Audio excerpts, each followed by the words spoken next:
जो नमाज की पाबंदी करता, कुरान का दावा है इन्नस्सलाता तन्हा अनिल फहशाई वल मुनकर, वो इंसान मुत्तबी होता, वो इंसान मुतशर्रिअ होता, वो इंसान पाबंदी नमाज करता, शरीयत का पाबंद होता, अल्लाह तबारक व तआला उसकी रफ्तार फरिश्तों से भी अफजल व आला बना देता है। यही वजह है कि वो जादेपुर की मस्जिद में सजदे में जाता है और मदीने के मुस्तफा गुंबद खजरा से आवाज देते हैं अस्सलातु मिअराजुल मोमिनीन, ऐ मोमिन तेरी मेराज निस्बत हुई। उसके बाद बरसों मूसलाधार बारिश होती रही, घर के अंदर पानी का एक कतरा भी नहीं आता था। वो मुफ्ती आजम हिंद थे, उनकी सदाकत का ये हाल था कि मुंबई से गालिबन नासिक से आ रहे थे, ताहिर भाई 4 व्हीलर से आ रहे थे, एक जगह मस्जिद में रुके कज़ाए हाजत के लिए, वापस फिर चल दिए वहां से 40-50 किलोमीटर दूर जाने के बाद कहा हाजत है मुझे पानी है, कहा हाँ हुजूर है ना पानी, बोले कहाँ, बोले ये पानी कहाँ से लाया, बोले वो फला मस्जिद के हौज से भरा था, बोले हौज का पानी तो उस मस्जिद के नमाजियों के लिए था, तुमने मेरे लिए कैसे भर लिया, चलो गाड़ी पलटा। 50 किलोमीटर रिटर्न जाके गाड़ी वापस किए, वो एक बोतल पानी हौज में डाल के वापस आए। इसको कहते तकवा, इसको कहते वली। इसीलिए ताजुल शरिया ने कहा ना मुत्तकी बनकर दिखाए इस जमाने में कोई, एक मेरे मुफ्ती आजम का तकवा छोड़कर। जो बाबा 1 रुपया नहीं हजारों रुपया का घोटाला कर रहा, उसके पास पब्लिक लाइन लगा के खड़ी, और ऐसा इंसान जो पानी हौज का वो कोई ना कोई जायज की सूरत निकाली जा सकती थी, वो मुफ्ती आजम थे, मगर उनका तकवा था, वो पानी वापस करवाए भाई, वापस करवाए। कभी लोग उनको पैसा देते और पैसा मिल जाता नजराने का भी और चंदे का भी, तो कहते थे दाखिल खारिज का मजमुआ खारिज होता है, चंदे का पैसा और मेरा जाती पैसा, तो ये दोनों अल्लाह का पैसा हो गया। अपना पैसा में भी अगर मदरसे का पैसा मिल जाता तो मदरसे में डाल देते थे, ताकि 1 रुपया भी शक वाला मेरे पास ना रहे, 1 रुपया भी शक को शुबह वाला। आपने वो नहीं सुना, अगर आपके पास 1 करोड़ रुपया मिल जाए, कोई नहीं देख रहा, क्या करेंगे आप? धीरे से घोटाला करेंगे, कोई पूछेगा भी 1 करोड़ मेरा था, चुपचाप साइलेंट रहेंगे। मगर एक ऐसा भी आदमी गुजरा, उसको भूख बहुत ज्यादा लगी और खाने का कुछ मिल नहीं रहा था, रोटी भी नहीं, चावल भी नहीं, कितने घंटों से भूखे हैं। एक एप्पल मिल गया, उन्होंने खा लिया।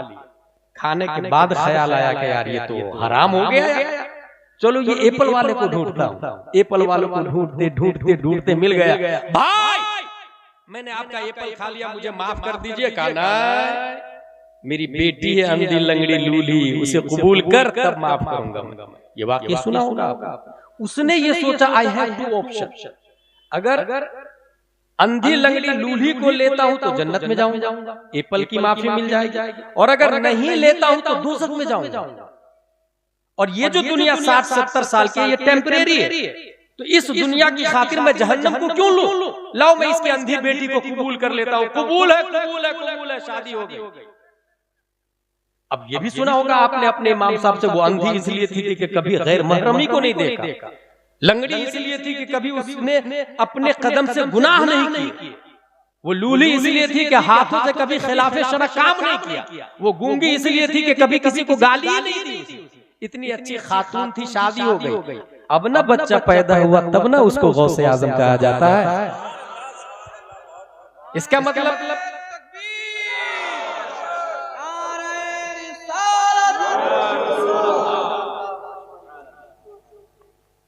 अगर शक को शुबह का पैसा दाखिल होगा तो फिर कोई गौसे आजम नहीं पैदा होगा। हराम का पैसा बदन में दाखिल होगा फिर कोई गौसे आजम नहीं पैदा होगा। इसलिए मेरे भाई, क़ाल अल्लज़ी इंदहु इल्मुम मिनल किताब, आलिम दीन फौरन उसको उठा करके बिल्कीस के तख्तों में कदमों में डाल, बिल्कीस के तख्त को कदम सुलेमान में डाल दिया। वो कौन थे? आलिम साहब, मुत्तकी परहेजगार। यहाँ ये बताना चाह रहा हूं मैं कि एक मुत्तकी परहेजगार की रफ्तार जिन्नात से ज्यादा होती है। एक तो ये पॉइंट निकला। इसकी एक और दलील मेरे पास याद आ रही है मुझे कि हुजूर सल्लल्लाहु अलैहि वसल्लम ऊपर जा रहा है, एक फरिश्ता उसके 2 पर थे, 2 पर, और 2 पर की स्पीड ज्यादा है, पर जाहिर सी बात है पर है तो स्पीड ज्यादा होगी। 3 पर की स्पीड 2 पर वाले से ज्यादा होती है। अगर आपको यकीन न हो तो जाके इंडिगो या कतर एयरलाइंस फ्लाइट को देखें, 2 इंजन 2 फैन होते स्पीड ज्यादा, 3 होते तो उससे ज्यादा, 4 होते तो उससे भी ज्यादा। हुजूर सल्लल्लाहु अलैहि वसल्लम ऊपर जा रहे हैं, एक फरिश्ता उसके 2 पर लगे हुए उड़ के जा रहे हैं रब की तरफ। हुजूर सल्लल्लाहु अलैहि वसल्लम ने गौर से देखा, इतने में एक दूसरा फरिश्ता उनको ओवरटेक किया, उनके 3 पर लगे हुए थे, उनकी स्पीड ज्यादा, उसको भी हुजूर सल्लल्लाहु अलैहि वसल्लम ने गौर से देखा। इतने में एक तीसरा फरिश्ता उनके 4 पर लगे हुए थे, 4 पर वाले ने 3 पर वाले को भी ओवरटेक किया, 2 पर वाले को भी कर लिया। नबी ने उसे भी गौर से देखा और तमन्ना की, ए अल्लाह, ये पर जो तूने फरिश्तों को दिए हैं ना 3 किस्म के, 2-2, 3-3 और 4 पर, ये पर मेरी उम्मत को भी अता फरमा दे। नबी ने तमन्ना की, इजाबत का सेहरा, इनायत का जोड़ा, दुल्हन बन के निकली दुआए मोहम्मद। अल्लाह तबारक व तआला ने नबी की दुआ कबूल फरमाई।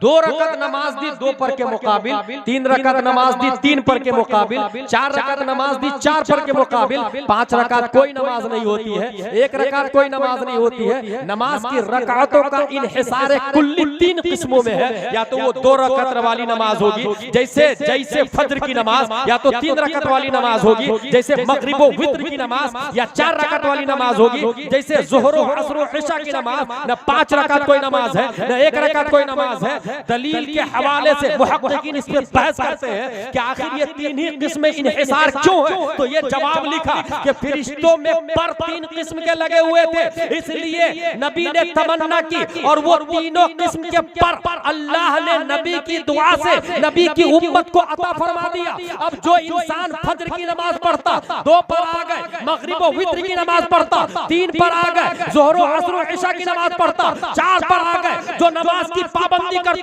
कुरान का दावा है इन्ना सलाता तन्हा अनिल फहशाई वल मुनकर, वो इंसान मुत्तबी होता, वो इंसान मुतशर्रिअ होता, वो इंसान पाबंदी नमाज करता, शरीयत का पाबंद होता, अल्लाह तबारक व तआला उसकी रफ्तार फरिश्तों से भी अफजल व आला बना देता है। यही वजह है कि वो जादेपुर की मस्जिद में सजदे में जाता है और मदीने के मुस्तफा गुंबद खजरा से आवाज देते हैं, अस्सलातु मेराजुल मोमिनीन, ऐ मोमिन तेरी मेराज हो गई।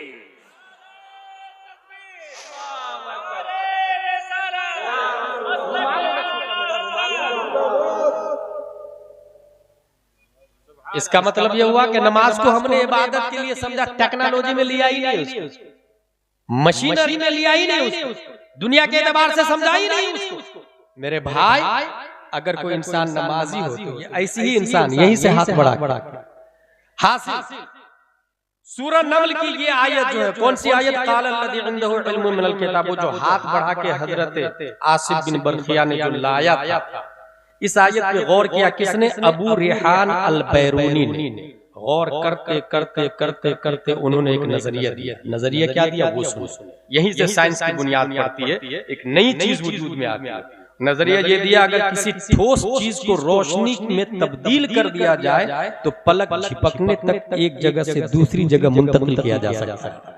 यही कॉन्सेप्ट से रेडियो बना, वजूद टेलीफोन इसी कॉन्सेप्ट से बना, रेडियो का वजूद इसी कॉन्सेप्ट से बना। ये जो हम मोबाइल देख रहे हैं, ये इसी का नजर, इसी का नतीजा है, इसी की फरा हासिल। ये हमारी कुरान शरीफ की, कुरान शरीफ ऐसी हजारों दलीलें मैं आपको दे सकता हूँ कि खल्लाक़े दो आलम ने कुरान मुक़द्दस के अंदर दुनिया की तमाम तर चीजें, खुद कुरान का दावा है ना, नज़्ज़लना अलैकल किताब तिब्यान लिकुल्लि शै, हमने कुरान मुक़द्दस में किसी चीज को नहीं छोड़ा। बस करना क्या है? हमें करना ये है, नून वल कलम वमा यस्तुरून, कलम को लेना है, यस्तुरून को लेना है, लिखना है, पढ़ना है। और लिखने पढ़ने से सिर्फ यही मुराद नहीं कि कागज कलम लेके, अगर कोई टेक्नोलॉजी में लिखता है तो वो भी इसी में दाखिल है। मोबाइल से लिखता है, अच्छी बात है, तो वो भी इसी में दाखिल है। मोबाइल में कोई मैसेज आया, धड़ाक से इंसान फॉरवर्ड करता है, बहुत अच्छा मैसेज आया। कुछ इतने नालायक हैं कि गाने फॉरवर्ड करते हैं, गंदी चीजें फॉरवर्ड करते हैं।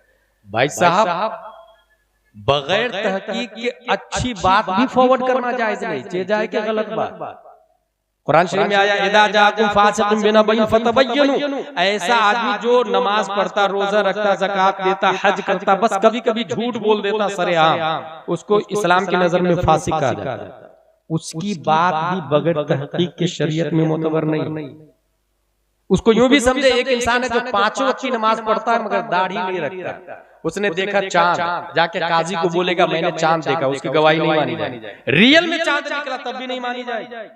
उसके लिए हुक्म है कि तू अकेले रोजा रख, लेकिन गवाही दारुल क़ज़ा में नहीं मानी जाएगी। ये इस्लाम का नियम, क्योंकि जब तू अल्लाह की बात नहीं मान रहा, दाढ़ी कटा रहा, तो बंदों के हक में भी हक तलफी कर सकता। हासिल ये कि जब नमाजी है, सब कुछ है, उसकी बात मगर तहकीक नहीं मानी जाएगी, फिर मोबाइल की बात बराबर फॉरवर्ड करना, मोबाइल से दीन सीखना। आपको पता नहीं उसमें जाकिर नायक भी आता, इंजीनियर मिर्जा भी आता, तस्लीमा नसरीन भी आती। इस्लामी दुश्मन इतने मीडिया पर लगे हुए हैं, कब इस्लाम को डैमेज कर दिया जाएगा और आप सीख लेंगे और आपको पता ही नहीं चलेगा। इसीलिए अल इल्म दीन उन्दुरू अम्मन ताखुदून दीनकुम, ये इल्म दीन है, किससे सीखते हैं उसे देख ले पहले। लिहाजा मोबाइल से कोई दीन नहीं सीखेगा। अगर मोबाइल में कुछ आया भी तो अपने इमाम साहब से राब्ता करेंगे। इमाम साहब कौन होना चाहिए? आप कहेंगे मेरे इमाम साहब कुछ बताते ही नहीं, तो भाई साहब 5000 में फतावा रज़विया पढ़ के थोड़ी बताएगा, तामीर अदबी पढ़ के बताएगा। आप नाजरा खा इमाम रखेंगे 5000 वाला, तो कहां से आप सोचेंगे बुखारी और मुस्लिम का तर्जुमा करके? उसके लिए 50,000 वाला इमाम साहब, 50,000 आलिम लेकर के। और आलिम कहां मिलेंगे? बड़े बड़े इदारे चल रहे हैं अल्हम्दुलिल्लाह, आपके यहाँ उलमाए किराम मौजूद है, अशरफिया, जमदा शाही, रोनाही, अमजदिया, बड़े बड़े इदारे मौजूद।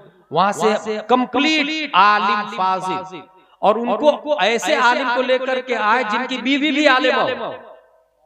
और मस्जिद के बाजू में फैमिली क्वार्टर बना, ये याद रखिएगा, मस्जिद बना देते हैं लोग, फैमिली क्वार्टर का ठिकाना नहीं होता। इमाम साहब कहाँ रहेंगे, कहाँ खाएंगे, क्या पिएंगे, कोई ठिकाना नहीं। गलत।